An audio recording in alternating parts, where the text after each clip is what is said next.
આજકાલ છૂટાછેડાનું પ્રમાણ એટલું બધું વધી ગયું છે ને તે લોકો મને એનો સૌથી વધારે સાચું કારણ શું ખબર છે? છોકરીની માં હંમેશા છોકરી નવરી બપોર થાય નવરી પડી નથી, છોકરી ઘરે ફોન કર્યો નથી.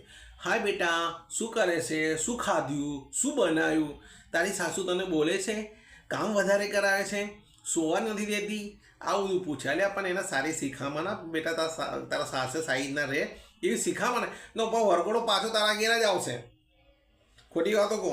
અને આમાં વકીલો કમાઈ જાય, વકીલોને બંને બાજુ લાડવા.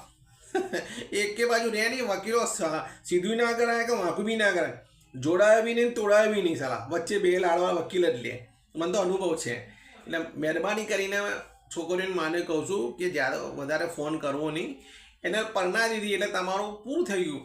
હા, મહિનામાં વર્ષમાં એના ઘરે જઈને મુલાકાત મળી આવો, પણ રોજ ફોન કરો તો એને બી ના ગમે, એના ઘરવાળાને બી ના, એના સાસુને બી ના ગમે. થોડા દિવસ ગમશે પણ પછી નહીં ગમે એમ. એટલે આપણી તેઓ ભૂલી જાઓ. આમાં શું, છોકરીનું ઘર તૂટે, આપણી છોકરીનું ઘર આપણાથી જ તૂટે છે. માટે ચેતી જાઓ.